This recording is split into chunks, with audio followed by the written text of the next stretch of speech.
Hello, I'm Gabriel Dos Reis. I work at Microsoft. I'm the only thing right now between you and lunch. I'll try to be very quick.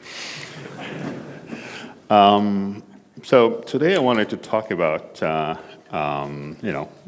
safety profiles. You probably heard that, but generally, what does it take to tighten your code base with C++?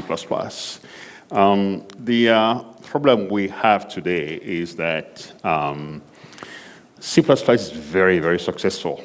That's why you hear people bitch about it and tell you it is bad, you should use some other language. If it was not successful, they wouldn't come after you. So the idea of profiles is that as we develop software, as an engineering profession, not just hobby, but engineering profession, we want to be disciplined. We want to provide guarantees about our software as a product. And how do we do that today?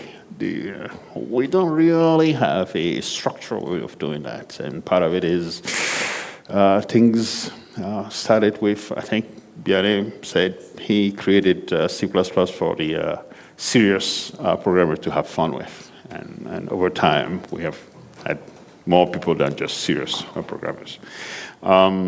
So we have constructs in the language that are made valid even though they might lead to defects. And tightening the code base means we want to get rid of those things as early as possible. An initialized variable is fine until it is not. The constraint we have that we want to change, like put screw in the code base, is we cannot ask the entire planet to stop so that we go back, rewrite our code in a new and improved C++. We cannot also assume that only future code is to be supported because people are complaining about the existing software. Herb's talk earlier when he was mentioning all these vulnerabilities. It was for code that exists today. That's delivering value, actually. So we have to, whatever solution we find, we have to handle code that exists today. And of course, one of the values of C++ is that it's standard. It's not just Microsoft only, it's not just Apple only, it's not just Google only. Everybody gets to have the same semantics across all implementations. So we need to find a solution that's standard, because when we don't do that, we get what I call an incomprehensible mess of checks that are impossible to unify in the future. So we have to find a solution now. It's urgent. When people talk about verifying C++, just look at the code and do some simple analysis. Because the language is powerful, it's also the issue that makes it very difficult. So some languages out there, newer languages, will tell you, well, the real problem with C++ is the aliasing. Aliasing is when you create this thing where you have data that's in memory, and then you have different pointers, references, referencing the same data, right? When you call swap on the same object, that's just totally fine, right? And most libraries, whether the vectors or matrices or some other stuff, will generally try it for self-assignment. So yeah, that's fine, move on. But the problem is, look at this function called dangerous. I call dangerous on purpose. It takes a vector by reference and an integer also by reference. And the first thing it does is to push 42 into the vector. And then try to use the second argument, which was passed in by reference. You see the problem there? When I actually call that function dangerous with a vector that I initialize in main, the second argument is actually pointing into the vector, right? But at the definition site of the function dangerous, there is no indication that the second parameter, the reference, would be aliasing into the vector pointed to by the first parameter. So that is the basic aliasing problem that makes analyzing C++ very, very difficult. Okay, and it's a challenge that we need to face. We can do something about it, and that's what I want to talk to you about. If you try to do simple analysis, okay, well, just look at the signature and tell developer, hey, you have a reference here, you have a reference over there. It might be the same thing. Very quickly, developer will turn off those warnings. We all do that, right? When you have a warning from the compiler, that is way too noisy. Like, okay, I don't need that in my code base. And sometimes we miss good stuff. And if you actually want to say, well, I need to see who is calling what with how much, then that becomes a very, very expensive proposition. And nobody wants to wait for hours just to tell me, oh, yeah, you're probably right. And the other thing is, we'll say, well, just ban aliasing. That might be good for a new programming language, just not workable for C++. We have to find something else. So profiles, it's this thing that I've been working on with Bjarne Strostrup for a few years now. And that came in partly because there was these drum beats and hits being put on C++ around 2019 and 2020. The basic premise is that we cannot ban aliasing, just accept that's a matter of fact and deal with it. When you have local variables, the nice thing about local variables is that the storage goes away when the function returns. And the only thing now is make sure that you don't return an address to a local variable that doesn't exist, right?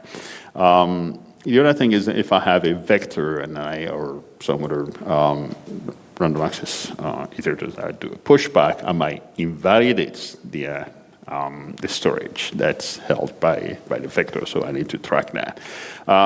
Sometimes people will say, well, here is an integer. Say, thank you very much. I know that integer might point to something in memory, and let me guess. Let me reinterpret that into a pointer and then reference and access that. You get into trouble. So, and sometimes you really have to do that. Like if you're writing embedded system, you're writing devices that do things, then you have to say, I know exactly what I'm doing. So you have to use those reinterpret casts. But then those are places where you have to document in the code base that you know what it is about. And that's what profile suppress, which is a kind of directive, says. So when we say suppression just tells the tool, don't bother checking these things now. I know it is right. It is like a cast, but it requires you to have a documentation. Let's see how it looks like. So in practice, what's being proposed is that in your code base, just again, the first thing you say is, I want to enforce, let's say, type safety. Type safety profile means that every object is going to be used according to its type it's declared with. So, like, you can't, treat an integer as double or string and that sort of stuff. And if you declare a variable, you have to initialize it. And if you have a vector, you get a pointer out of it, an iterator out of it, you have to use it consistently with its declaration. So here, for example, I have a vector, has 3 elements, and I take an address to the first element. And then I say pushback. Depending on how the vector is implemented, that pushback may trigger reallocation, which means free and allocates and copy things over. So the pointer P might be invalid when later I try to dereference it. This looks innocuous, right? It is all modern C++ and all of that, but this is where the danger is. This is not C, okay? So the idea is that when I say enforce std type, which is every object is used according to its declared type consistently with the abstract machine. Everything that comes after that, all the sequence of tokens that come after that, called the dominion, which is where the profile is in effect, right? And you can declare many profiles, and we'll see later standard hardened library, or if you're using headers, they include the same thing. As long as the same profile and the same parameters is all fine. Of course, being the module guys, you have to suffer the module thing is the great. But with the module, it's actually interesting because when we're talking about components, like the standard library, for example, usually you have a set of types, a set of functions, they work together. It's not just one function that is safe, it's a collection of functions that you have together with types that work together. And until C++ 20, we did not have a good way of saying, okay, everything in this circle makes a whole, a coherent whole. Right? That's what modules give you. They give you a way of saying, here's an interface, here's the components, and if you use these things, they work together. So with modules here, Kais is providing a module. Kais is saying, I really want to enforce type safety in my module. And my users, people who are depending on this interface, I'm guaranteeing them that every function or type that they're using from this module actually provide type safety. So on the usage side, for example, I can just use it, and on the usage side, I can just use it, and if I happen to need something that is kind of a little bit iffy.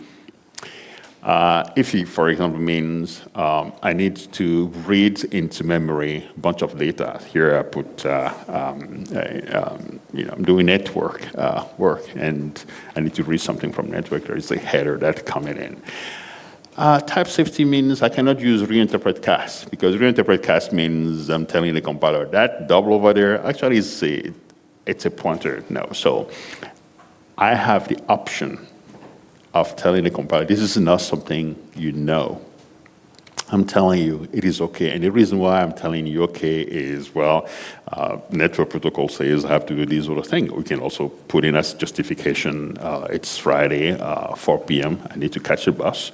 And all these justifications goes into the log produced by the tool. So your manager or whoever is the security or quality assurance chief will look at those logs. So just before I move on, I want to emphasize this is not science fiction. Okay, so what is being proposed is based on a GSL GSL suppress. Since 2015, Biane, Herb, and myself have been working on C++ core guideline, and then we have this thing called GSL with guideline support library. And one of the attributes that we provide is GSL suppress, where you can suppress suppress the name of a rule, and you have to provide a justification. And that came actually from concrete work that we have been doing at Microsoft, where certain divisions, products need audits, and they need to have a justification. Because the minute you tell people, oh, you can suppress, like, oh, yeah, it's Friday 4 p.m., I don't want to do work, suppress, move on. Well, guess what? Monday morning, you get to have a conversation with your manager.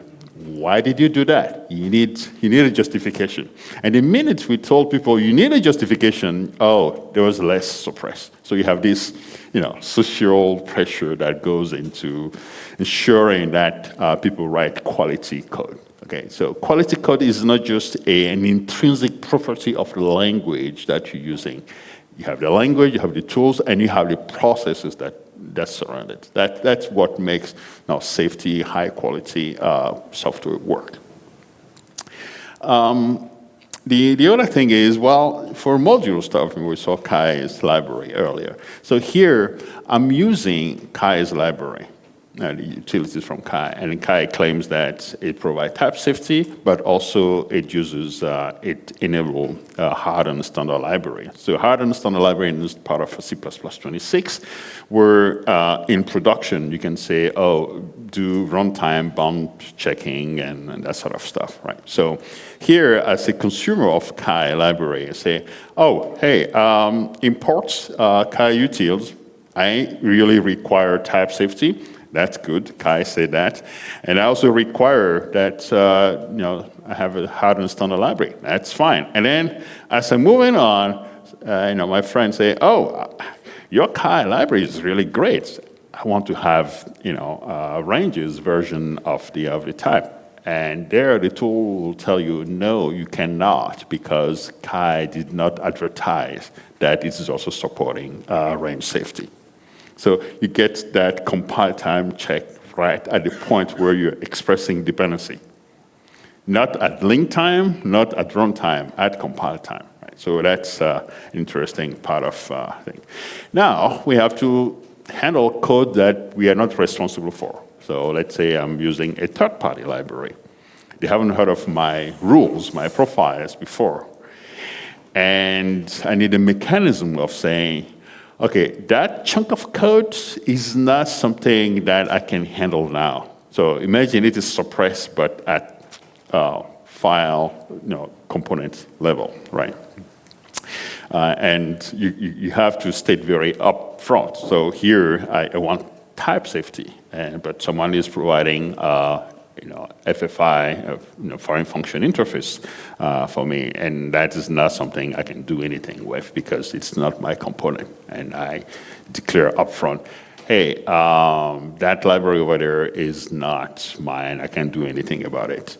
And the reason why we have various versions of quote angle and, quote header and angular header is because of the way header files work in C and C++. When you say include bracket vector, it doesn't really mean the same thing as include double quote vector because, the way things work. That's why you need the two forms of expressing exemption. With these four things, that's essentially the framework that you need to make this profile. So it's a framework in the sense that it captures the set of protocols that are in place. Not unlike when we have constructors and destructors, right? Constructors and destructors, they are protocols. You set up the environment in the construction. You can acquire a resource, and then in the destructor, you release. It is safe only when you do things coherently. Similarly here, with profiles, you have protocols. Things provide you some safety only if the rules that you're checking, like memory safety, they actually give you that sort of stuff.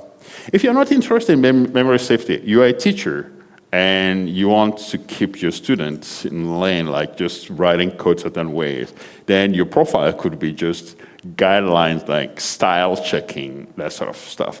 If you're in an industry, a profession where they require a certain form of certification, that's a lot of processes, right? You have to write code certain ways and so forth. Then your profile will encapsulate the set of rules. Could be MISRA, for example. And that now is in the code. It is not just in certain process on the side, right? It's in the code. Anybody who is reading the code is now saying, oh, this is also checking for MISRA rules and so forth. Okay, so now I want to talk a little bit about, there will be no mathematics, I assure you, right? Okay, so, and I lie a little bit, but there won't be a lot of mathematics. So a profile is really a set of rules that restrict, put restrictions on the kind of programs that are accepted. It hasn't, they don't change the meaning of your C++ program. If you write a C++ program and you get it through a profile successfully, its meaning will be the same as if you didn't have the profile in the first place. So it is a restriction, right? It's this notion that Biane has of subset of superset. So the superset can augment with a library, and then you take a subset where the things where you only want to allow, okay? Again, I want to emphasize, a profile does not change the meaning of your program. So how do we go by doing that concretely? By not changing the meaning, but making sure that you get the guarantees that you expect from the profile. We do not mess with your Sphinx. If you love your Sphinx, you'll still get them. If you love a lot of template metaprogramming, you still have them, unless the profile says, hey, you can't really do Sphinx here, in which case, well, you take that to someone else. But overall resolution, all of that are exactly the same. And before I showed how things work in practice, I just want to really emphasize this thing. The profiles are partially ordered. I would say a profile P1 is less than a profile P2 if all the rules in P1 are included in P2. So you'll see that the profile P2 is at least as restrictive as P1, or that P1 is less restrictive than P2.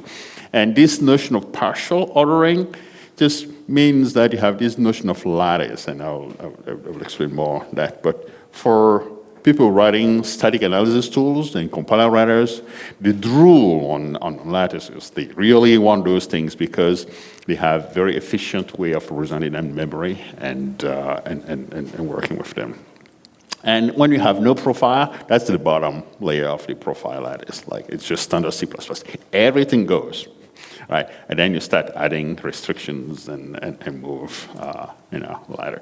So you can join. So in the notion of lattice, you can compose them. You can join two lattices. Like if you say profiles : enforce P1 and then enforce P2. What concretely happens is that you take all the rules of P1 and you add all the rules of P2, and in the dominion of those profiles, those are the rules that you're enforcing and so forth. And the order in which you add them does not matter. That's what we call commutative. And then internally to the compiler, you can mix them in any way you want. Now, as an example here, so imagine that I have a module geometry that where I guarantee memory safety through a stud type. And I also have another module doing network communication that also is good citizen type safety, but also doing range checking and so forth, just to make sure that nothing is out of bounds and so forth. Now, in my app, I import geometry, I import network. So in both cases, hey, I want type safety. Everybody wants type safety. And the network say, well, I want hardened library. Great. And then the next thing is like, oh, okay, if I have hardened library on network, I should have hardened library on geometry. But geometry didn't advertise that. So I get an instant error there. And it is very efficient because the whole profile thing is formulated. So computation is very, very simple. You shouldn't be concerned about how efficient that check is. And it's very, composite, very big. That's why static analysis people draw or lattices. Now, what is suppression? Suppression is essentially meaning that in the dominion of the dominion of suppression is you have the attributes that's applying to some statement, and the dominion is just the sequence of that, that statement. You're locally saying, just for this statement or declaration, I want not to enforce some profile or a specific role. So, when I start in my previous example, here, when I started with enforcing type, and then I had a declaration of a header that's using reinterpret cast. I just say, oh yeah, that integer order is a pointer, and so forth. Locally for that declaration, I'm saying, don't annoy me with don't use reinterpret cast. But right after that, the profile is in effect again, right? Oops.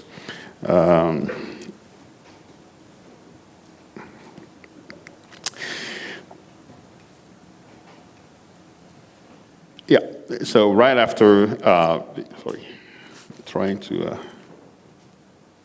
yeah, so right after the end of the declaration where I have suppressed, I referred back to the entire. The thing is, when you have suppression, you write down in the code, they get into the log produced by the tool, so you can audit them. They also give you an idea about how much of technical debt you have accumulated through your code base. And the framework is not very useful if you don't have anything that comes with it. So the thing we're pushing forward is you have at least 4 profiles. You have type safety, arithmetic safety, initialization safety, and okay, I forgot the 4th one. So memory, memory safety. And since they're standard profiles,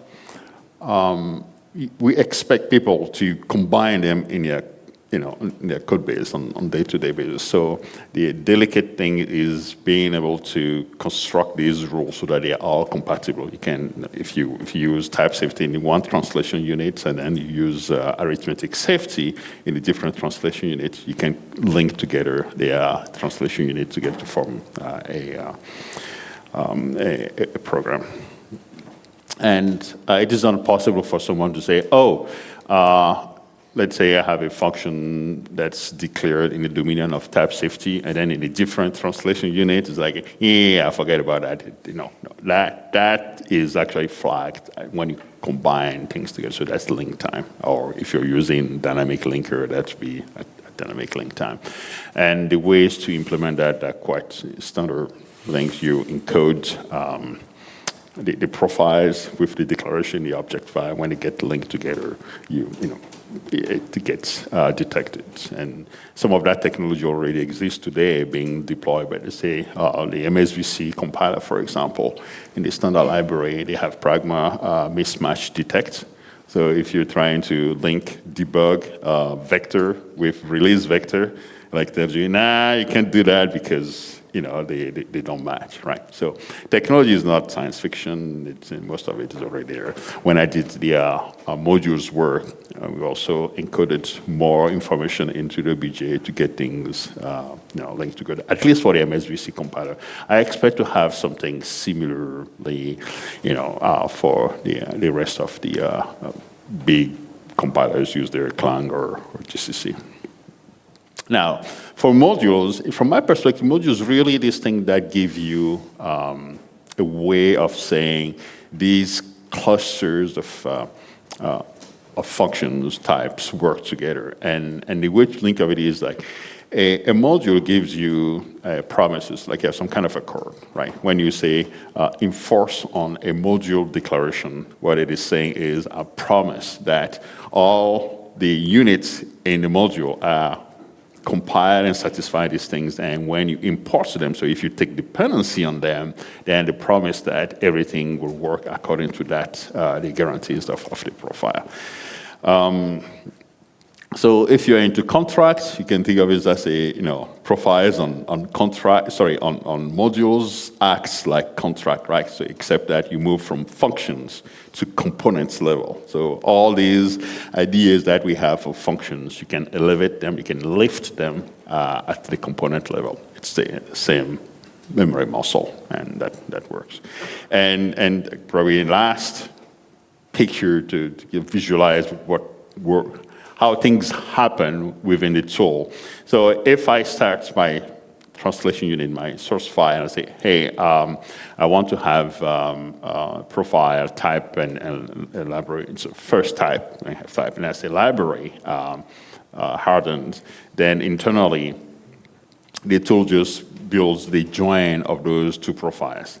And then I go on at some point, I declare, buffer that is not initialized, and that's an error. So I can say, suppress that specific rule right now. And what happens is the tool is going to check just all the union of all the rules except the initialization. And once I'm done that, everything reverts back to the join of those two profiles, and then I continue work and so forth. So inside a compiler, that is essentially the way things work. If you're a compiler writer or a static analysis vendor, you really recognize here how lattice is at work, where you have variables, you're tracking them through dependency, initializations and so forth. Okay, so what happens when I try to do this, implement this in, let's say, Clang or MSVC? Take this example, for example. On the left, it's the same function, but on the left, I have this function called greetings, get greetings. It returns a string view, and locally, it constructs a string, say hello, and then returns the string. It is standard C++, but it has a problem, which is that the string view is really just a view. Think of it as just a pointer. And what it's doing is it is returning a pointer to a local variable that will go away. Once you call a function and try to access the greeting, boom, right? That's undefined behavior. With existing compilers, some, like let's say GCC or Clang, you say -wall or with extra. Some of them will tell you, you can't do that. Most of them say, yeah, fine, nothing to see here, go on until that crashes. Right?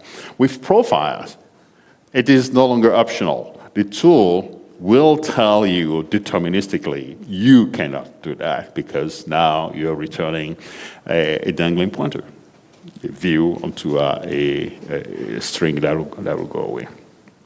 Now, here, the code hasn't changed. Right. The code hasn't changed. It is just a set of rules that have been applied to the code that have been tightened up to ensure that if it does pass, whatever the meaning is the same as if we didn't have the profile. It's very, really important. Right. Now, and you have the same issue with vectors, right? You can construct the same issue. All of this is standard C++. All of this is modern C++. Earlier talk, it was like, we have all these CVs, memory safety, they are mostly C, and if you just use C++, you'll be fine. Mostly, except that now certain errors become easier to make, and we need additional rules to catch them. Uninitialized variable, that's the same. So if you declare a variable that's uninitialized, and in one branch you set it, but in the other branch you didn't, then you get to catch it. So this is the problem for definite assignment in some other languages like Java or C#. Right?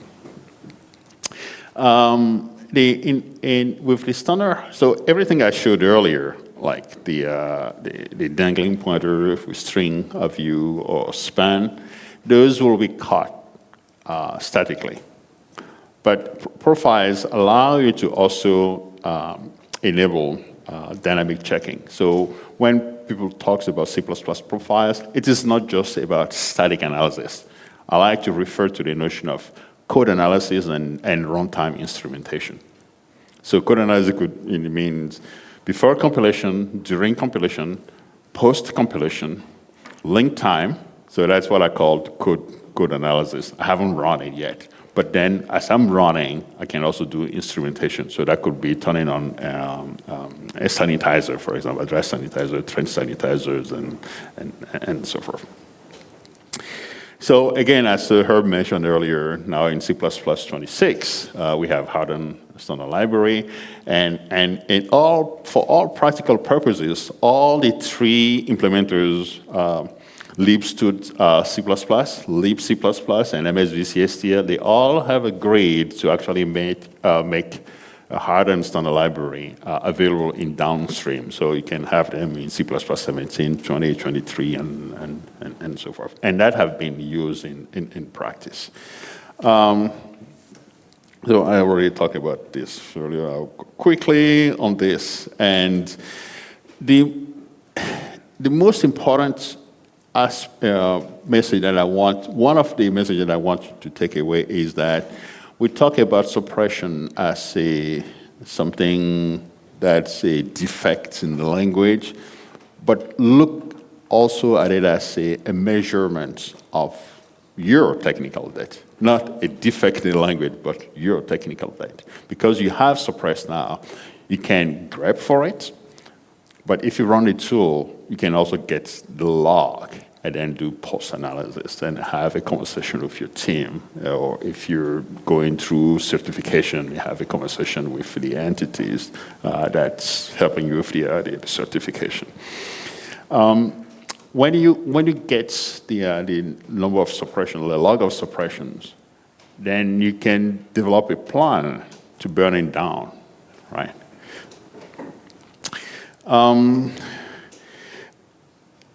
Now, I want to briefly talk about how things work in the tool. So to check for profiles, I said earlier that profiles don't change the meaning of your program. So the way they work is the first stage, you do the usual thing. You parse the code, do type checking, overall resolution, and everything. That's what I call stage one. Stage two is stage one, you see that because we haven't changed any rule from standard C++, everything should be just the way you get it usually. In stage two, instead of going right away to code generation, the tool actually goes through the abstract semantic graph of your source file and then starts checking for the rules and then flag violations. Or in the case of if you want to compile for security or hardening, telling the library, hey, additionally, turn on these checks. The checks do not change the meaning of well-formed good program. The only mitigation measure for in case something wrong happens, right? So you don't change the meaning of your program. And in case you use modules, then you need to have cross-translation unit checking. So remember, when we have a module interface, modules are a way of transporting information from one source file to another one. The conventional compilation model of C and C++ is one source file at a time. When we did modules, what we did was this chunk of information, we are going to save it on disk. And everybody who imports a module or who needs this module, we are going to reify that information and make it available in a new translation unit. So modules are a way of moving data across translation unit, basically across the entire program, which is very different from what we used to do before. So stage 3 gets into effect only when you use modules. So concretely, in the example I gave earlier, where you have get greetings that returns string view over a local string, first stage is you do the compilation and everything works fine. And the second stage is where you walk through the AST. If you're writing Clang plugins, for example, this is just going through the abstract semantic, the ASTs that Clang provides you with, and you can write very simple tools that verify these things. And the tool will tell you which profile is being violated by the construct. I hope with this kind of, it will simplify you, but you get persuaded that profiles do not change the meaning of your program. They only restrict the number of programs that are considered valid, because they haven't violated some other rules. Now, Talking concretely about the analysis that we get to do. So the first one that says all variables have to be initialized at the point they are used, that's called definite assignment. It is a conventional analysis that's done just about anywhere. It's required by Java, it's required by C# and Rust and a bunch of other things. And the cost of doing this analysis is just, it's linear, it's local. You don't need inter-procedural analysis. You just need intra-procedural analysis. Lifetime. So to do lifetime, you need what I call an abstract domain, like abstract interpretation. This kind of technology that you use in static analysis. So you need to symbolically represent the lifetime of an object so that you can track it through the call. So usually, it will start as just within the function. That's for interprocedural analysis. You locally declare a vector, right? And then if you call pushback or something that will invalidate an iterator, and then you use it somewhere like, oh, okay, let me see what's going on over there. And that's where you go into interprocedural analysis. And it could get a little bit expensive, but not that much. Whether a pointer being difference is null or not, that's analysis that's done today. It's also pretty good interprocedural analysis, and you can use the summary of a function. So what is a summary of a function? So every time you have a function definition, you can run analysis over the definition, and it will tell you three things. What's the function expect of its argument? In C++ 26, that's what they call precondition contract. What a function guarantees when you get a result normally, what's guaranteed of the uses of that result? So that's postcondition. And then there's a third component I call effect. Does the function write to a global variable? Does it allocate memory? Does it do I/O? So those are effects, things that are visible outside the cone of evaluation of that function. So those are effects that are saved on the side, and if you use them, you can actually make these analyses pretty cheap and very effective, scalable. When you're doing arithmetic safety, you need intervals. So when does arithmetic safety comes into place? I'm adding two numbers. Does it overflow? Does it underflow? And that kind of things. Something that is not always appreciated is that if you're doing memory safety, which is that I allocate memory and it doesn't overflow, it doesn't underflow, you say new T bracket N. So usually that means allocate enough memory to store N T objects. The naive thing to do is, I'm going to multiply N by size of T. If T is big and N is big enough, you see what the problem is, right? You get silent overflow. If that returns back without checking, now you think you have enough objects in, N objects of type T. But in fact, because of overflow, you have less than that. Now you start poking into memory where you don't have access. That's buffer overrun, right? So if you want to provide memory safety, you have also to provide arithmetic safety. It's not always well understood, but the people from the C ages, they provided it with CLOC that takes two numbers, right? So that they can do the check behind the back. Okay, point two. That's where you start getting into pointer invalidation, and so that's pretty expensive. And type states. Now, the invalidation rules, they are actually not, I'll say, traditional abstract interpretation, but they're the rules that the standard library provide. You have to follow those rules. They are very complicated. So what the profiles are doing, they're not inventing those rules. They're collecting them at one place and then mechanically verify and enforce them. That's what they are. And every time we have intra-procedural analysis, we say, yay.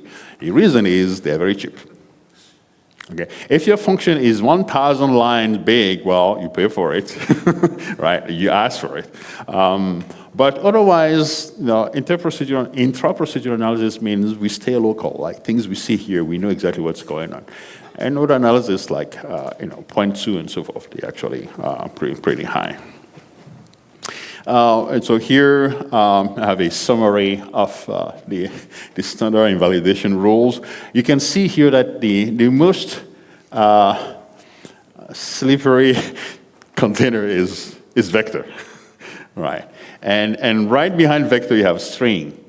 Like string, the minute you call any non-const member function, you can expect things to be invalidated if you put your fingers in there, like you take an interior pointer, or then you get into trouble. Dec is maintain stability of references, but can invalidate iterators. Kind of weird. Usually people say, oh, iterator is just like a pointer and a reference. Almost, except when you're in the case of Dec, then you can see the difference between a reference and an iterator.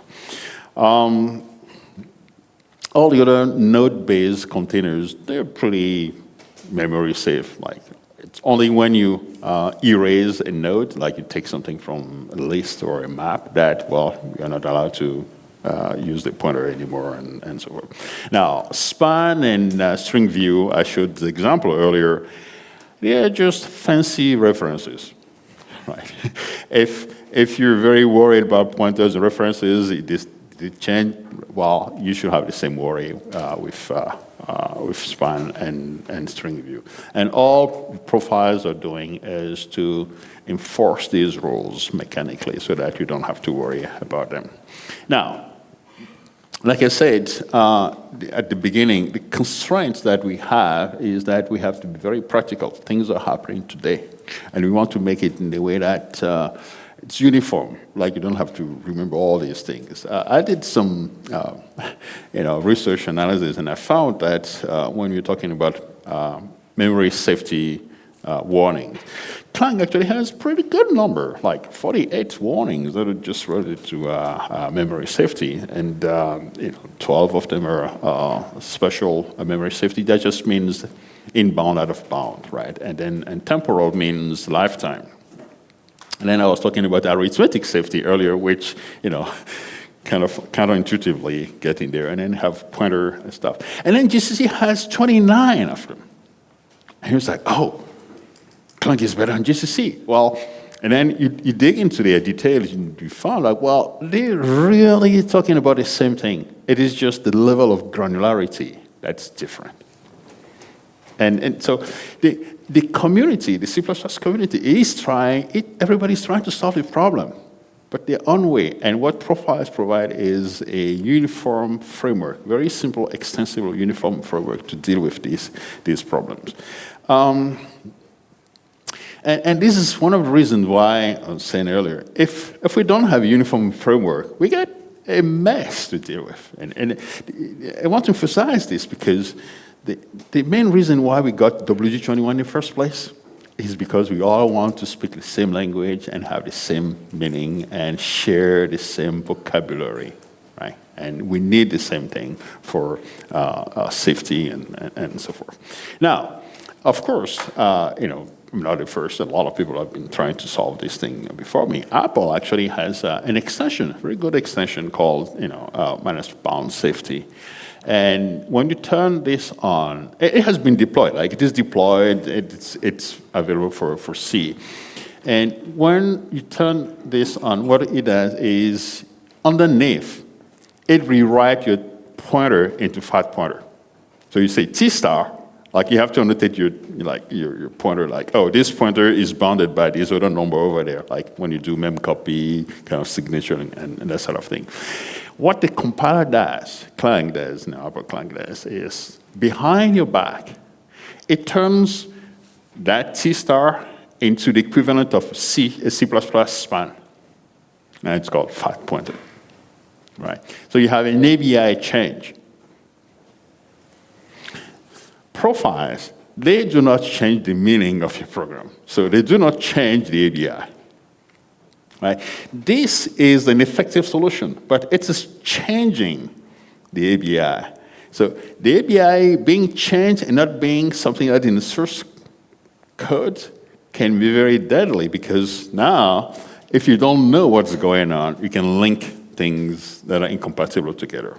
Fortunately, the Apple people, they have ways of preventing that. But the thing is, when you just look at the source code, and you don't have this expression of guarantee directly in source code, you do not know what's going on, because F-bound safety is somewhere in the build system. Raise your hand if you really love going into your build definition and try to fiddle with it. Okay, that's what I thought. And the other thing is, even though it is effective, it doesn't actually provide guarantees for lifetime safety. We have something else, and they have something else to track lifetime safety and so forth. And effectively, they are doing SPAN, right? This is what you'll do when you don't have C++. It's good for C, right? Okay, and I want to end this with some kind of call to action, right? So when we're talking about profiles, what does this mean for you? If you maintain a library, the thing that you will look forward to, I want you to look forward to, is start trying to enforce this memory safety. Today we have warnings, and tomorrow we'll have unified ways of expressing this across all the compilers, right? So if you maintain a library, I would really love for you to start looking for these things, turning on these warnings, and then very soon you'll get the profiles that you can annotate your component with. And fix the thing that you need to fix. The ones you can't fix, suppress them. If they're legitimately suppressible, suppress them. If it is just you're out of time, open a bug and reference them so that you can fix later. Or someone, you get help from someone to fix them, right? If you maintain a large code base, then I love for you to do the same thing. Keep accounts, because that's an indication of your technical debt, right? This is what you'll do unless you want to rewrite your entire code base in a completely different language that promises to be X safe, right? And if you build tools, they really will love you to help, like start parsing these kind of attributes. And if you write Clang plugins, pick one of these and start enforcing them. If you find issues, report them to the authors of the components and help the ecosystem become much more robust with better environment software that's out there. There is no configuration for you to do. None of those things. These are we expect them to become standard profiles. And if you're writing new code, don't wait till you accumulate debt before you start, enforcing these rules. If you don't have a compiler that has the syntax right yet, look up the compiler documentation. Like I said earlier, I showed you Clang and GCC, MSVC has some. Just the names are different, and profile is just a way of unifying those names. And start turning this thing on, and don't let the bugs slip through. Catch dangling pointers and so forth. So the key takeaway from all this profile business is it is a framework. It allows the standard rules, but I forgot something I didn't show here is that you can also run your own plugins through enforce, plugins in quotes. And with just 4 attributes, you get this very extensible, flexible framework. We do not change C++. it's very important that we do not change C++, because remember, we want to deal with the existing code. All we want is to catch bad stuff early. If we go through, they will have the same meaning as the software that was shipping yesterday. Right, that's very important. And we have some kind of nice mathematical properties that make it very easy and efficient to implement. We are not changing the fundamental object model of C++. We are not banning aliasing. I'm not saying go and just make aliasing like left and right, but we accept it as given, and we're dealing with it. It's very important. If you prefer a language that, wagging a finger at you because you're using aliasing, that's fine. That's just not C++. The most of what profiles are trying to achieve already exists. It is fragmented, and we want to bring everybody back into the same framework. F-bound safety exists today. It's a C-style profile. It has been deployed in production. It is not science fiction. It has been deployed in production. It's just not C++. That's what you'll do if all you have is C. And suppression is a measure of the technical debt that you have. So technical debt would just be you wrote bad code, but it could also be a sign of weakness in your architecture. So you can think about it like long-term. How do I migrate? How do I do refactoring to make sure that I have less need for suppression? Just like you reduce the number of casts in your code base because you have been using better abstractions to capture the essence of your software. And lastly, it is an evolutionary path, right? And all I presented, the only thing that I added are 4 attributes. I did not change the language rules, right? It's an evolutionary path. It changes how we will be thinking about how we write C++, because with muscle memory, we'll develop a muscle memory, we'll have more and more profiles by default. But we didn't change the language semantics because we need to keep the existing software running. Right. New code will depend on existing library. And part of the success of C++ is because it didn't say C is incompatible. It had to link against the operating system. It had to use the operating system interface. Whether you're on Windows, with Windows.h, or you're on Unix, unistd.h, you have to write and call those functions. At this point, I'm ready to take any question if we're taking questions.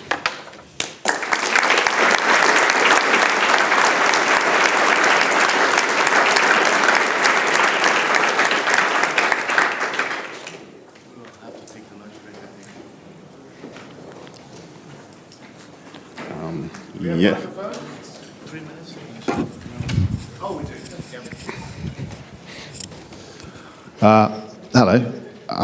Great talk. Thank you. I have just directed my employers to fund implementation of profiles in Clang. What do we actually already have? I don't want to duplicate effort. What do we have and where can I find it in Clang? Are there forks sort of lurking somewhere on the internet, or is there some central body of work that we can add to? Well, until last week, I should say, most of this work has been done by Biane, me, and Michael Wong. I've been doing some implementations on the side. I can't release them for various reasons. But I got approached by a couple of Clang people saying, hey, we would like to collaborate to get this thing in. And I was also approached a couple of months ago by a different tool vendor who specializes in static analysis. So the next step after I go home, is to set a central place on GitHub and for the community to coalesce and contribute directly. That's great news. We'll be joining you shortly. Thank you.